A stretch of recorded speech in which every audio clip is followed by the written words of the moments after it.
राजधानी भोपाल की लाल बसें न चलने के कारण यात्रियों को दूसरे पब्लिक ट्रांसपोर्ट का सहारा लेना पड़ रहा है, जिसकी वजह से ई रिक्शा की तादाद बढ़ती जा रही है। लेकिन अब ये ई रिक्शा लोगों के लिए सहारे से ज़्यादा सिरदर्द बनते जा रहे हैं। ई रिक्शा की वजह से ट्रैफिक पर दबाव भी बढ़ता जा रहा है, लेकिन अब इससे निजात दिलाने के लिए प्रशासन ने तैयारियां कर ली हैं। इस पर देखिए हमारी एक खास रिपोर्ट।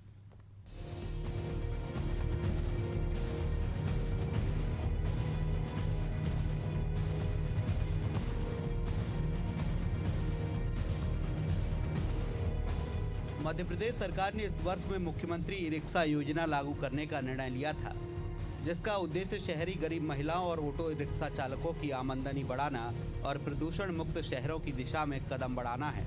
इस योजना के पहले चरण में 3500 हितग्राहियों को लाभ मिलेगा, जिसमें उन्हें नवीन ई रिक्शा खरीदने के साथ पुराने डीजल और पेट्रोल रिक्शा को ई रिक्शा में परिवर्तित करने का अवसर मिलेगा।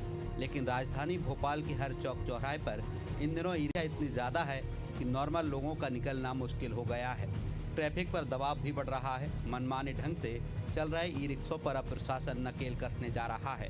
शहर में ट्रैफिक व्यवस्था सुधारने के लिए जल्द ही ई रिक्शा संचालन की पॉलिसी बनने जा रही है। इसे लेकर भोपाल के सांसद आलोक शर्मा ने कलेक्टर कमिश्नर के साथ बैठक की है। भोपाल में काफ़ी 4 व्हीलर मार्ग सड़कों के ऊपर एक स्थान से दूसरे स्थान की तरफ चलते हैं और कई बार देखने में आया है कि प्रमुख सड़कों के ऊपर ट्रैफिक जाम रहता है, जिसके कारण कई बार एयरपोर्ट जाने वाला यात्री जाम में फंस जाता है। कई बार रेलवे स्टेशन जाने वाला यात्री जाम में फंस जाता है। कई बार देखने में आया है कोई परिवार में हमारा आत्मीयजन अगर बीमार पड़ता है तो उसकी एम्बुलेंस नहीं निकल पाती है। इसको लेकर चूँकि मेरे भोपाल का बेटा हूँ, भोपाल की जनता ने मुझे सांसद के रूप में निर्वाचित किया है। भोपाल का ट्रैफिक कैसे व्यवस्थित हो, इस दिशा में भोपाल कलेक्टर से चर्चा हुई मेरी, भोपाल पुलिस कमिश्नर हरिनारायण चारी मिश्रा जी से चर्चा हुई, सारे ट्रैफिक के पुलिस अधिकारियों के साथ चर्चा हुई और जिसमें नगर निगम के कमिश्नर भी आज बैठक में शामिल हुआ। ये लगा रही हमारी दूसरी तीसरी बैठक है और इसमें सबसे पहले आज की बैठक में निर्णय लिया है कि शहर भर में, पूरे भोपाल शहर में गलत तरीके से ई रिक्शे वो कहीं पे भी चौराहे के ऊपर खड़े हो जाते हैं और जाम की स्थिति होती है और ई रिक्शे की स्पीड भी कम होने के कारण कई बार बड़ी गाड़ियां निकल नहीं पाती हैं। इसके लिए ई रिक्शा पॉलिसी बनाने के लिए मैंने बैठक में कहा है। भोपाल सांसद आलोक शर्मा ई रिक्शा को लेकर पॉलिसी बनाने की मांग कर रहे हैं। मामले पर भोपाल पुलिस कमिश्नर हरिनारायण चारी मिश्र ने कहा कि राजधानी भोपाल में ई रिक्शा के चलते यातायात बाधित होने की शिकायतें समय समय पर देखने में आती हैं। सिर्फ गली मोहल्ले से मेन रोड तक सीमित करने की मांग की गई है।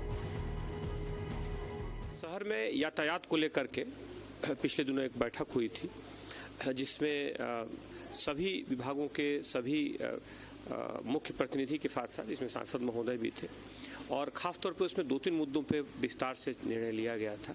ख़ासतौर पे जो रिक्शों को लेकर के ई रिक्शों से कई बार यातायात संबंधी बाधित होने की शिकायतें आती रही हैं, उसको लेकर के ई रिक्शा के लिए एक यातायात नियमन के लिए उनके लिए गाइडलाइन बनाया जाना, जिसमें ख़ासतौर पर जो सुदूर जो मोहल्लों से लेकर के जो ख़ासतौर पर जो सर्विस रोड है वहाँ से लेकर के मुख्य मार्ग तक और उसके लिए नीति निर्धारण करने संबंधी एक बैठक हुई। उसमें ई रिक्शा से संबंधित जो अलग अलग जो समूह जुड़े हुए हैं उनसे बात करके यातायात पुलिस और बाकी भी जहाँ के जो अन्य नगर निगम और बाकी भी हमारे जो साथी अधिकारी हैं उनके साथ बैठक करके उसमें एक संयुक्त एक प्रस्ताव बनाया जा रहा है। राजधानी भोपाल के हर चौराहे पर इन दिनों ई रिक्शा सरदर्द बने हुए हैं। इनकी संख्या इतनी ज़्यादा बढ़ गई है कि नॉर्मल लोगों का निकलना मुश्किल हो रहा है। ट्रैफिक पर दबाव भी बढ़ रहा है। मनमाने ढंग से चल रहे इन ई रिक्शों पर अब प्रशासन नकेल कसने जा रहा है। शहर में ट्रैफिक व्यवस्था सुधारने के लिए जल्द ही ई रिक्शा संचालन की पॉलिसी बनने जा रही है। इसे लेकर भोपाल के सांसद आलोक शर्मा ने कलेक्टर कमिश्नर के साथ बैठक की थी। अब देखने वाली बात यह है कि आखिर कब तक ई रिक्शा पॉलिसी बनकर तैयार होती है और जनता को इससे कब तक निजात मिलेगी। एशियन न्यूज़ के लिए भोपाल से कैमरामैन इमरान के साथ प्रदीप तलरेजा की रिपोर्ट।